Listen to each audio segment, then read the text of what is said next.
political ship. Yeah. That was the Eastern Foam. Let's see, you know, there was a queer thing about the Merchant Navy during wartime. The government suddenly realised that they they fairly desperately needed these guys to take these ships over and bring back all the provisions and armaments and God knows what. And I realised they had to keep these guys happy in some way. And the fact was the conditions pre-war, from what the old guys told me, were so bloody atrocious, they were almost unbelievable. You know, sailors turning up at the docks with the palliasses over their shoulders, the stuffed with straw, their own blankets, on board. Great distinctions between officers' meals and men's meals, and the atrocious grub they were fed. And all of a sudden things started to happen. You know, the usual way sailors lived was in a forecastle, maybe 20 guys on two-tiered bunks and stuck over the propeller. I was on one of those once. I did a few months in this forecastle at the back, you know, and every time the bloody ship lifted out of the water, this propeller spun madly. There was no sleep and very little rest there. But anyway, the government started a programme. As fast as these ships came in for repairs to their engines or overhauls or whatever, you know, they put them in dry dock and they tore all these old forecastles out and they started putting two-man cabins in. And there's two-man cabins.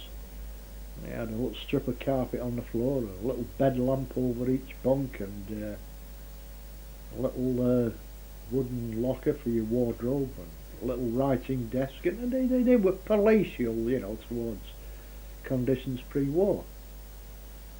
And some of the ships, you know, they'd get a political activist, you know, usually of the Labour Party or Communist or whatever. And you couldn't get away from these guys, you know, you couldn't walk ashore, there was 1,000 miles of sea or whatever. So you had to listen to them, whether you were reading or just lying in your bunk, you know, it was going in one ear, but you were listening to them. And they explained the whys and wherefores. And one thing in retrospect that always struck me as strange for a long while was these guys would content to go to sea. Hell, they were getting machine gunned, they were getting torpedoed, they were getting bombed, and all sorts of things were happening to them. And at the same time, their wives and families and so on were ashore, and they were getting shit bombed out of them. You know, there was towns on fire and bombs falling, people getting killed. And yet, these guys, you know, the old sailors, they would rather have had all this mayhem, all this warfare, all this killing and all this risk going on. They preferred it that way. Simply because conditions pre-war were so bloody atrocious. You know, you'd wonder why these guys had liked this life of constant risk. But the reason was, as these political guys pointed out to us, that they'd rather have taken all this risk for the decent conditions, decent food and decent pay than pre-war, when these risks weren't entailed. Bloody conditions must have been shocking, terrible, awful. But this one particular guy I've got in mind, you know, he was sort of constantly agitating, but he was trying to explain to us how these guys could keep these wonderful conditions at the end of the war, because everybody immediately thought, you know, sure enough, at the end of the war the ships will tie up, sailors won't be needed, and which happened, conditions will promptly deteriorate to pre-war conditions. You know, the ship owners will halve the crews, halve the rations, halve the pay, and probably pull out this beautiful accommodation, two-man cabins, and make more cargo space, which they did. but everybody was very intent on finding out how to keep these marvellous conditions. And the answer, of course, was, from the political guy, nationalisation. Simple, you know. The government promptly takes over all the shipping lines, run them as an adjunct to the government, and the unions, through their input into the government, will make sure that these conditions prevail in peacetime. Well, it didn't happen, but you know, this was the idea. But the main thing, you know, that was that these guys were willing to take all these risks and terrors and whatever, simply because conditions were so good compared with the pre-war conditions. It didn't work out as we all thought it would work out, you know. It didn't work out with nationalisation. It worked out that the ship owners promptly hired crews from the very poor countries on starvation wages and rations again. So it was all a daydream. But what was happening, it was wonderful to see. You know, these ships would go in dry dock and they'd drag out this old accommodation and put these two-man cabins. I remember I was engineer steward on that particular boat, and we had what they call this refit, you see, and a new crew came aboard, and my job had been detailed off by the purser to show these guys where the accommodation was as they came aboard. And this old guy, donkey man, came aboard, you know, one of the real old sailors, you know. He must have endured something in his lifetime. But I was showing him to this cabin, this two-man cabin. The old guy, you know, he stopped right on the threshold of the cabin and looked very suspiciously at me, you know. Are you taking the piss, you know? No, I was just showing him to his cabin, you know. He wouldn't believe it, you know. He thought I was trying to put him into an officer's cabin as a lark, you know. It wasn't. It was just an ordinary two-man cabin and built on. And you know, the old guy steps into it and carefully nudges a strip of carpet and walks all around it and strokes his hand over the headboard of the bunk and looks at the light, you know. He's very, very suspicious of all this. He couldn't really believe it. But it was so. On that particular ship, we had an old guy who used to, I forget his official position, but he was an old Chinaman guy, and or Malaysian or whatever, I never found out. But you used to go to his quarters, you know, right aft, and pretty rugged quarters before this refit. And the old guy used to smoke his opium plant, you know. We could cut the atmosphere in the place with a knife. He did his duties fine, you know. He's a nice old guy, and every chance he got when he was off watch, he'd stoke his old opium pipe up, and he was quite happy. But I once, on the Manchester division, you know, I once went down the engine room. Occasionally the second steward would send me up to the bridge with usually cocoa and stuff for the guys on the bridge, and sometimes I have to go down the engine room with you know, there'd be an engineer officer down there and a cadet and a few oilers and stuff, and I'd go down with this cocoa and biscuits, whatever it was. I went down after the third time, and all these gigantic pistons pumping away off the steam engine in between this. I looked marvellous. I had my nice little white jacket on, and collar and tie and brass buttons, you know. Cabin boy delivering the goodies down there. And I was very interested in the ships, and I asked the engineer, the third engineer, could I have a look at the stokehold, you know, where the actual coal got fired into the boilers. Yeah, through that bulkhead door, you see, at the end of the engine room. Shit. I went and opened this bulkhead door, you know, opened the dogs on it, and closed it behind me, and I was a bit dubious about closing it, because suddenly I stepped from an atmosphere of intense humid heat in the engine room to a sort of blazing heat, you know, and Looks around, all I could see at first was this orange yellow glow striking everything. The place was say it was the breadth of the ship by the height of the holes by something like maybe 20 or 30 foot in depth, and against one bulkhead there's this bank of boilers, 3 boilers on top and 3 boilers underneath, and God knows who designed these boilers, but oh boy, the top ones were open, and these guys, these Lascars, they had assistants, they had what they called trimmers who wheelbarrowed this carefully trimmed and sorted coal and shoved it in a pile against the after bulkhead.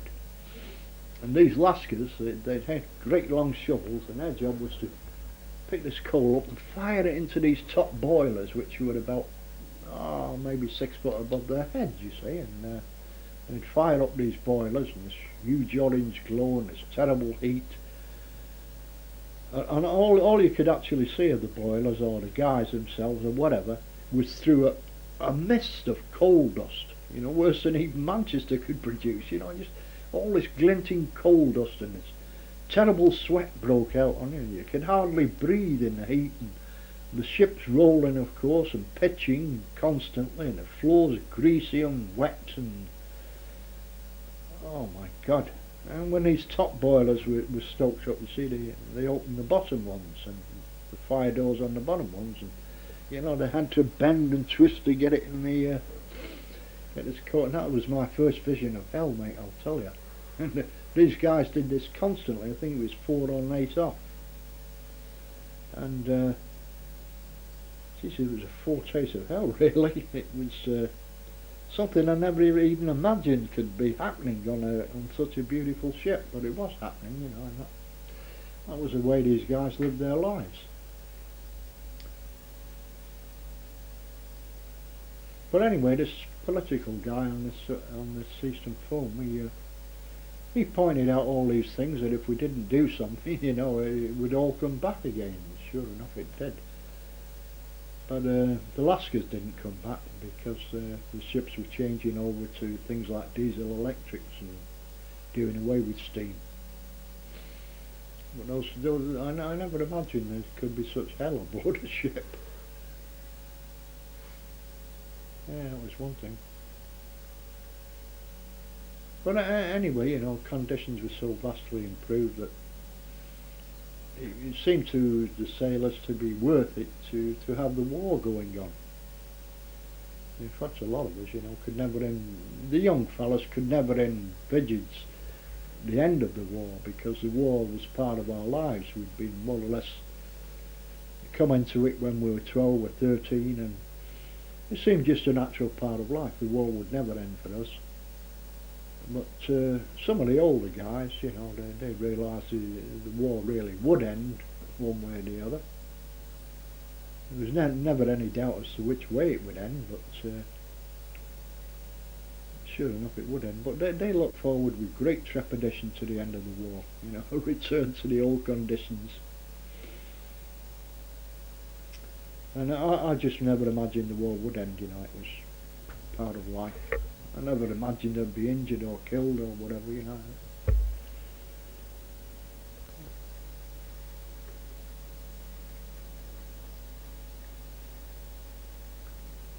Yeah, well, there you are.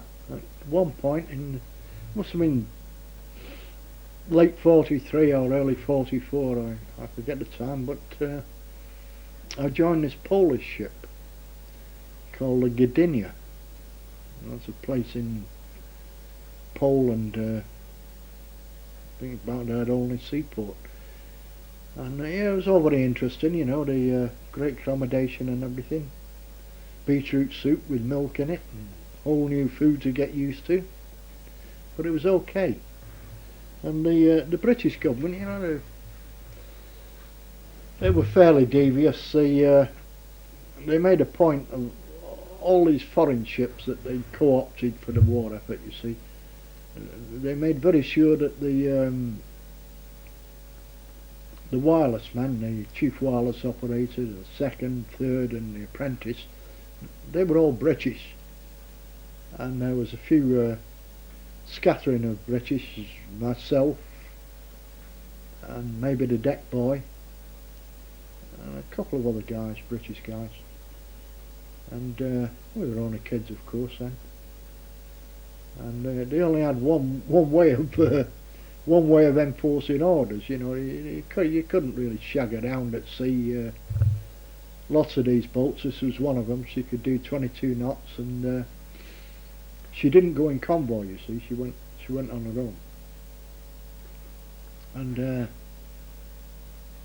you know, these Polish guys were doing it really bloody hard. They had their wives and kids, mothers and fathers and everything back in Poland. And the Germans were giving them hell. They were shipping them off to camps and massacring them, and all sorts of rotten things were going on there. It was pretty natural that these guys, you know, they wanted to get home. They wanted to be with their wives and families or whatever, you know, at any cost. Anyway, 3 days from port, the convoys usually split up anyway and went their separate ways. And they ran their ships in a different way, in that the chain of command on a British ship was the captain. He was the you know, judge, jury and executioner, and everything went down through the first, second, third mate and so on. And you know, they ran things. And these Polish boats had a bit different system. Any great concern to the crew, they held a meeting, you see, of the officers and men, and whatever came out of this meeting became the rule. You know, everybody agreed to do whatever came out of this meeting. So they held this meeting on this Polish boat, unbeknown to us guys. We couldn't speak the language anyway, so it didn't matter. But they held this meeting, and they decided that they would deviate from their course for Liverpool or whatever, and they would go to Hamburg, you see, and surrender themselves. You know, to those guys, they just wanted to get home. They wanted to get back to Poland or whatever. And okay, maybe they'd be prisoners of war or maybe anything, but you know, they really wanted home. So they decided, the hell with the war, you know. They'll sail to Hamburg and give themselves up. Well, of course that meant we'd be given up too, you know, no ifs and buts or anything like that. So away they went, and they changed course, and we all headed for Germany, you see. Anyway, the chief wireless operator was a Scotsman, and he got wind of all this. So, you know, once you change course, it was noticeable. So there was strict radio silence, you see. Nobody was allowed to send any messages from the ship, because submarines and stuff could hone in on this message, or the telegraph key going. So he got wind of this, and he promptly sent a message off, you know, to Britain. So about 3 days, 3 or 4 days out of Liverpool, all of a sudden these 2 corvettes appeared, you know, to escort us in, and we changed course away from Hamburg, and it's ended up safely at Liverpool. But you know, except for the chief radio operator, we'd have spent the rest of the war in Germany. So that didn't happen. But so some very odd things did happen. On that particular boat, we deviated somewhere around Greenland and Iceland, and you know, took a sort of long way home. There was probably submarines in the way, or something of that nature. Stuff was coming out of Norway to bomb the convoys, and things like that were happening. But anyway, it meant that we went in these very, very cold waters. Oh man, they were cold, yeah. You know, they reckon that the very outside, 2 minutes in the water, and you got what they call hypothermia or something, and your blood froze and all sorts of nasty things happened to you, and you'd no chance. So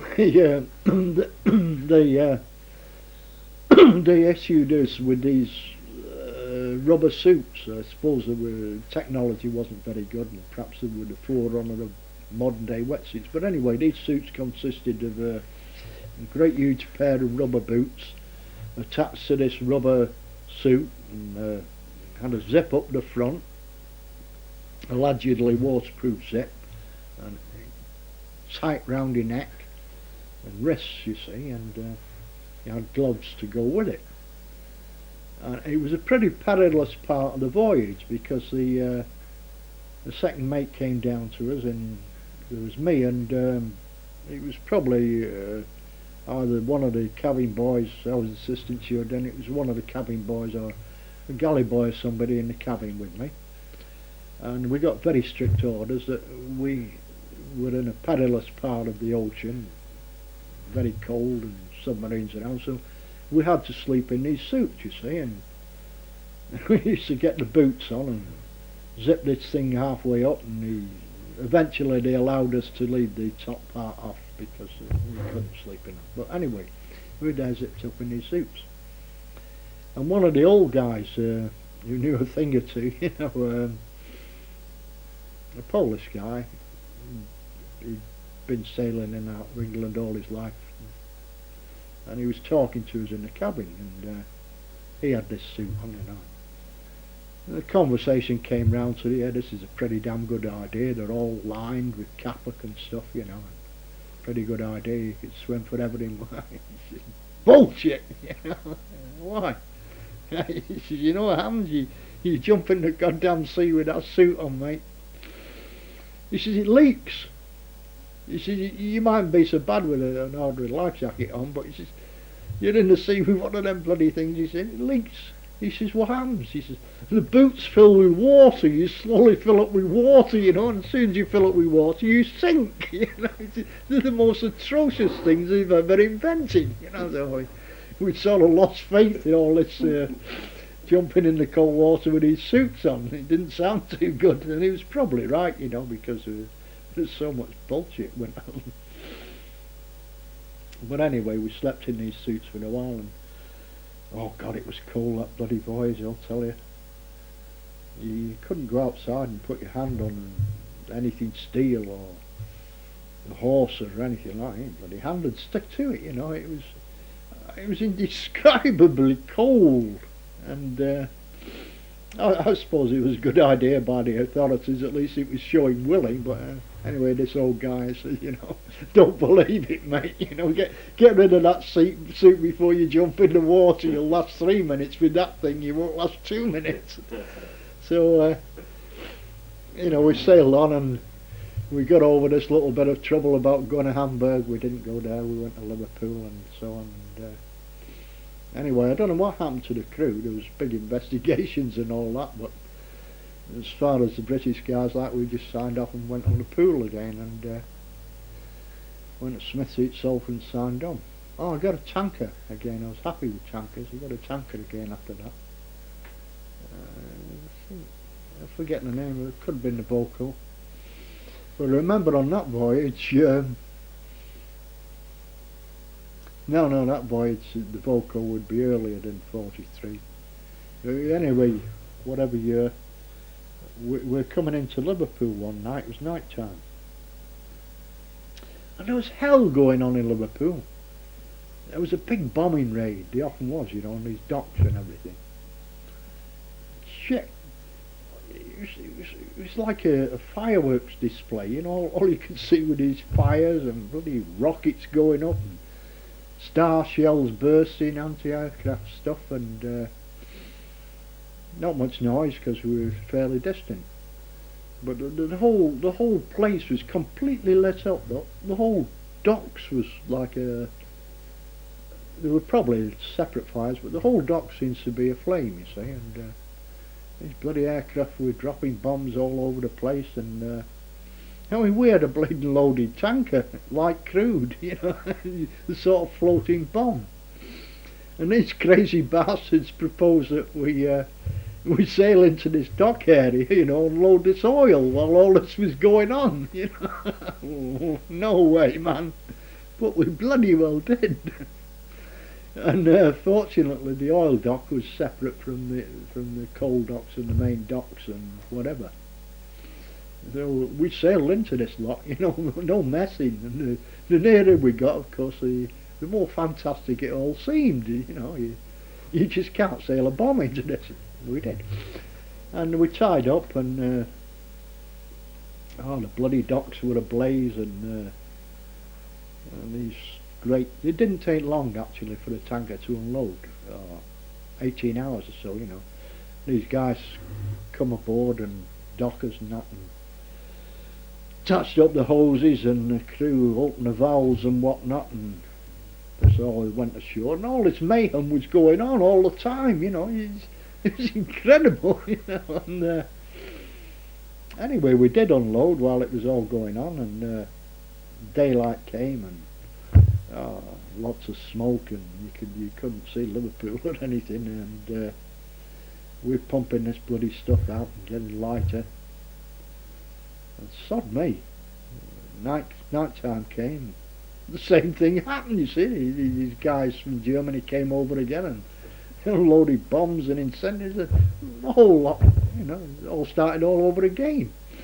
We're still pumping this oil out, you know, and on a tanker there's very, very strict rules. You know, you're not allowed to smoke or strike matches, or in no way, mate, are you allowed any flame anywhere near, because it's not so matter the oil, but it gives off a constant gas, you see, and the whole ship's enveloped in this highly volatile gas, and one match and up she goes. But all this bombing went on, all these incendiaries come down, we still unloaded, and sure enough, during the second night, we got rid of the oil, and then you have to pump water into the tanks for ballast, you see, and we unloaded, and they turned us round and sent us back and go back and get some more, you know. So we sailed away for some more oil and left all this bloody destruction and fires and God knows what. It must have been very hard on the guys who actually lived in Liverpool. There was a lot of them, a lot of crew members lived in Liverpool, but of course we weren't allowed ashore, we weren't even allowed on the dock, and you know, they unloaded us and sent us back for more. That was a good bit of excitement, but I couldn't. A lot of us couldn't believe the insanity. You know, you pointed this on the burning coast out to us and says, you know, you got a highly volatile load of oil there. Go and unload it in that lot. So we did, and I suppose my first trip was the funniest in ways. You know.